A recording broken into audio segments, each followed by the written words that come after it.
Hello everyone, कैसे हैं आप सब लोग। So welcome again to nursing Adda 24/7। I am महक शोकन। सो बच्चों, जैसे कि आप देख रहे होंगे कि आज का जो टॉपिक ऑफ डिस्कशन रहने वाला है वो रहने वाला है आपके पास बीएसएफ स्टाफ नर्स का जो एग्जामिनेशन होने वाला है उसके बारे में। हालांकि इसके बारे में बहुत डिस्कशन हो चुका है, बट उसके बावजूद बहुत सारे स्टूडेंट्स के अंदर बहुत सारा कन्फ्यूजन है। तो कोशिश करेंगे कि इस वीडियो के माध्यम से आपका जितना भी कन्फ्यूजन है या जो भी आपको डाउट्स आ रहे हैं उन सारे डाउट्स का सोल्यूशन मैं आपको आज इस वीडियो के अंदर दे सकूं। अगर इस वीडियो के बाद भी आपके मन में कोई और डाउट रह जाता है तो आप मुझसे शेयर कर सकते हैं, हम उनका भी सोल्यूशन या उनका जवाब आपके सामने लेकर आने की कोशिश करेंगे। ठीक है। सो जैसे कि आपको पता है कि बहुत ही डिस्कस टॉपिक चल रहा है आपका बीएसएफ स्टाफ नर्स का जो एग्जामिनेशन होने वाला है।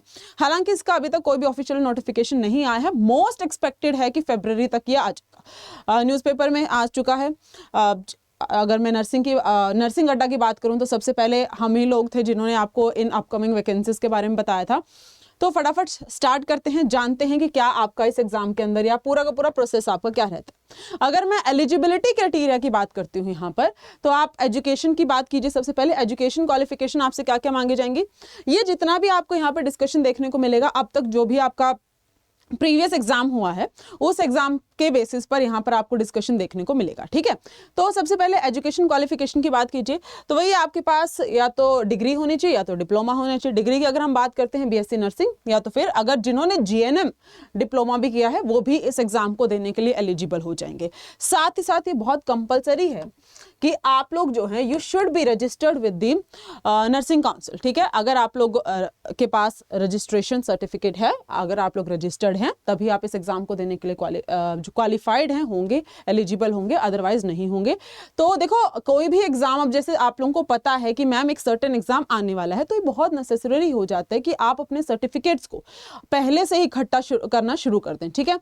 तो ये इसका नेसेसरी एजुकेशन क्वालिफिकेशन रहने वाला है that you should have either BSc nursing और आपके पास जीएनएम का सर्टिफिकेशन हो और you should be registered with the nursing council. ठीक है। ये आपका एजुकेशन क्वालिफिकेशन हुआ। अगर हम एज लिमिट की बात करते हैं स्टूडेंट्स, तो एज लिमिट यहाँ पर प्रीवियस एग्जाम का जो भी नोटिफिकेशन आया था उसके बेसिस पर एज लिमिट आपके पास 21 साल मिनिमम दी गई है और मैक्सिमम आपके पास 30 ईयर्स यहाँ पर रहने वाली है। तो ये आपका एज लिमिट है। अगर आप इस दायरे के अंदर आते हैं तो आप बिल्कुल जो एग्जाम को फिल करने के लिए फॉर्म्स जब गया आपका एप्लीकेशन प्रोसेस शुरू होगा, फॉर्म्स जब भी आएंगे आप बिल्कुल एलिजिबल हैं, आप जाइए और फॉर्म फिल कीजिएगा। ठीक है। अब हम थोड़ी सी बात करेंगे आपके पास एग्जाम पैटर्न की। तो अब जब ये सोच ही लिया है कि आप एलिजिबल भी हैं, समझ में भी आ गया है कि भाई ये तो बहुत ही ये मान के चलिए कि बहुत ही बेसब्री से इंतजार था मैम ऐसी वैकेंसीज का। तो अब एग्जाम पैटर्न, अब जब आप लोगों ने तैयारी कर ही ली है तो बिल्कुल अच्छे से पता होना चाहिए कि एग्जाम पैटर्न क्या है, क्या सिलेबस आएगा, या क्या क्या पूछा जा सकता है। राइट। अब राइट डायरेक्शन में प्रिपरेशन भी करनी है। तो अगर मैं एग्जाम पैटर्न की बात करूं तो आप यहां पर देखिएगा आपका टोटल 100 मार्क्स का ये पेपर होने वाला है। ठीक है।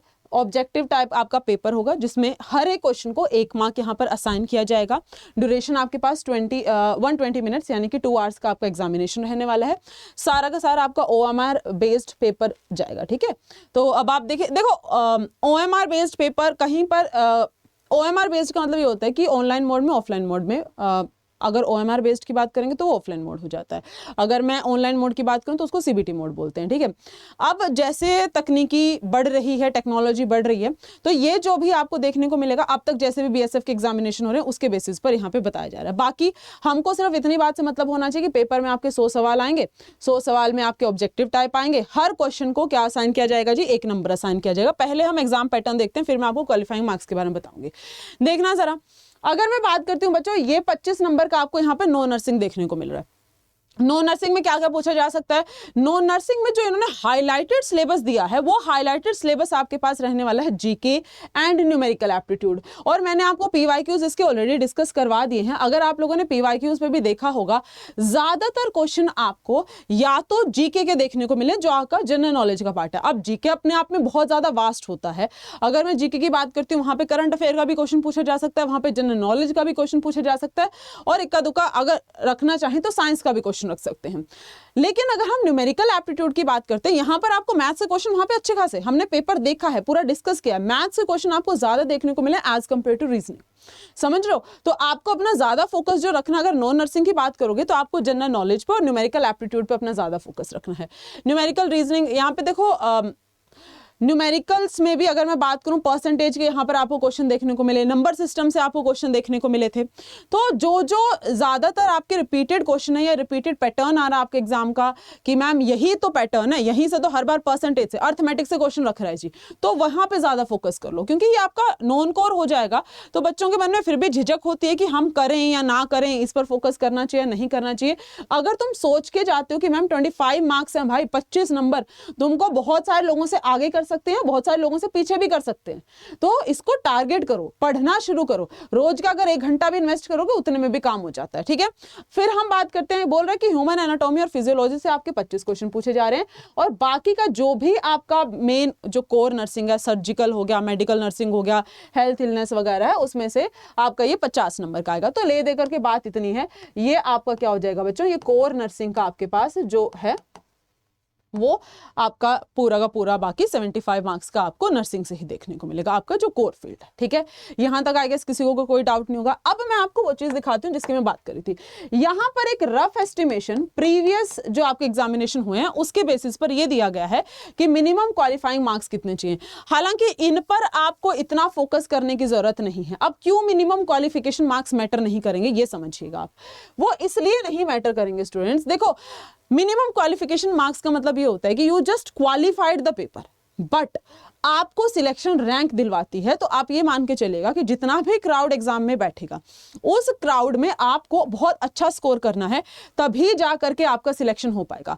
अगर आपने बस ये, तो इन्होंने एक बेंचमार्क सेटअप कर देते हैं, जैसे 45 मार्क्स दिया हुआ है जनरल कैटेगरी, 45% दिया गया है जनरल कैटेगरी के लिए, तो उसका क्या मतलब 45 नंबर आने पर क्वालिफाई कहलाओगे, चलो बोल दिया कि हो गया था यार मेरा qualify, but did you get the job, क्या आपको जॉब मिली, वो डिपेंड करेगा कि आपकी रैंक क्या आई है ना। लेकिन रैंक लेने के लिए अब क्या करना पड़ेगा, रैंक लेने के लिए आपको यहां पर मेहनत करनी पड़ेगी। तो आप लोगों को क्वालिफाइंग मार्क्स जैसी चीजों पर ध्यान नहीं देना, ठीक है। क्वालिफाई करके क्या ही हो जाएगा, क्वालिफाई मत करने, अगर तुम सोच ही रहे हो तो अच्छा सोचो, बहुत आगे का सोचो, सोचो कि तुमको टॉप रैंकर्स में आना है ना। तो अपना जो भी आपका सिलेबस पैटर्न आपको पता चल गया, सिलेबस पता चल गया है, ठीक है। तो अब जब सोच लिया है कि इस एग्जाम को टारगेट करना है, एलिजिबल हो, साथ ही साथ एग्जाम का पैटर्न समझ में आ गया, और बाकी जिस भी एग्जाम की तैयारी कर रहे हो वहां से बिल्कुल सेम है, तो सिलेबस और क्या अलग आ रहा है। तो आप अभी से अपने आप को मेंटली प्रिपेयर करना, साथ ही साथ अपना जो भी पढ़ाई है इसके अकॉर्डिंग आप अलाइन करना शुरू कर सकते हैं, ठीक है जी, चलेगा। अब हम थोड़ा सा आगे बढ़ते हैं। अच्छा बच्चों, आपको पता है कि इसका जो पूरा का पूरा पैटर्न था, उस पैटर्न के अंदर अगर मैं एग्जाम पैटर्न की बात करूं, एक फेज 1 में आपका रिटन एग्जाम हो गया, स्किल टेस्ट भी होगा। अब स्किल टेस्ट में क्या कुछ पूछा जा सकता है, अगर हम यहां पर स्किल टेस्ट की बात करें, स्किल टेस्ट में स्टूडेंट्स आपका, अब तुम बिलोंग करते हो एक मेडिकल फील्ड से, तो आपका पूरा का पूरा स्किल टेस्ट हो सकता है। अब वो स्किल टेस्ट क्या हो सकता है, तुम्हारा जितना भी सर्जिकल प्रोसीजर्स हैं, जहां जहां पे तुम्हारी रिक्वायरमेंट होगी, वो सारे आपसे परफॉर्म करवा के देखे जा सकते हैं। तो ये स्किल टेस्ट भी यहां पर इंपॉर्टेंट है, ठीक है। तो अगर आप लोगों को एक्सपीरियंस है, जैसे अगर आप लोगों ने देखा होगा जितने भी वैकेंसीज आती हैं सब में ये बातचीत की जाती है कि भाई इतने साल का आपको या इतने बेडेड हॉस्पिटल में आपका एक्सपीरियंस माना जाता है, काइंड ऑफ वैसी सी चीज है। अगर ये लोग आपसे प्रैक्टिकली परफॉर्म करवा के देख रहे हैं किसी भी चीज को कि आपको कितना आपका पूरा का पूरा मेडिकल फील्ड का नॉलेज है, तो इसका क्या मतलब हुआ, वो जानना चाहते हैं कि जो भी बच्चा रिटर्न नॉलेज के बेसिस पर एग्जाम क्लियर करके आया है उसको प्रैक्टिकल नॉलेज होना भी बहुत इंपॉर्टेंट होता है। फिर यहाँ पर आपका फिजिकल और मेडिकल टेस्ट की बात होगी, है ना। तो फिजिकल टेस्ट की अगर हम बात करते हैं तो फिजिकल टेस्ट में आपका वही, वैसे हालांकि आई डोंट थिंक कि आप लोगों से दौड़ा वड़ा के देखेंगे, बट हाँ अगर दौड़ाया जाएगा तो बेसिक वॉकिंग एंड रनिंग वगैरह का हो सकता है। फिजिकल स्टैंडर्ड्स एक बार आप समझ लीजिए कि यहाँ पर फिजिकल स्टैंडर्ड्स क्या है। बहुत सारे बच्चों को मैंने देखा कि लास्ट वीडियो में बहुत सारे बच्चों के डाउट आ रहे थे, क्या मैम फिजिकल भी होगा या क्या सर फिजिकल भी होगा। अगर आपका फिजिकल टेस्ट होता है तो ये मत मान के चलेगा कि तुमको बहुत ऐसे उच्च लेवल का स्टैंडर्ड होना चाहिए, बट हाँ यार तुम बीएसएफ में जा रहे हो, बॉर्डर सर्विस फोर्सेस के अंदर जा रहे हो, तो बॉर्डर सिक्योरिटी फोर्सेस के अंदर जा रहे हो, तो तुमको भाई उस थोड़ा तो फिजिकल फिटनेस तुमको शो करनी पड़ेगी ना। बिल्कुल ऐसे तो किसी को भी ले नहीं लेंगे, एक उनका भी स्टैंडर्ड है, समझ रहे हो।